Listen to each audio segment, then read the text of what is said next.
The 2016-2018 Lincoln MKX key fob uses a CR20-32 3-volt lithium coin cell battery.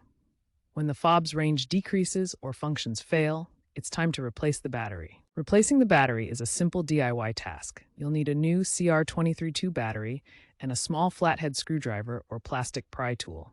These batteries cost about $2 to $5 and are available at most stores. To begin, locate the seam on the key fob, typically between the key blade and the plastic body. Ensure you have a non-conductive surface to work on to prevent accidental short circuits. Insert the screwdriver or pry tool into the seam and gently pry the two halves of the fob apart. Be careful to avoid cracking the plastic. Remove the old battery, noting its orientation with the positive side up. Insert the new CR2032 battery with the correct polarity. Snap the fob halves back together securely. Test the fob's range, which should be 50 to 100 feet.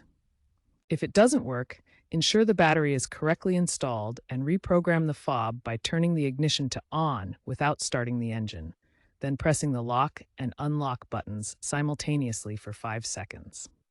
If issues persist, the circuit board might be damaged and require professional repair.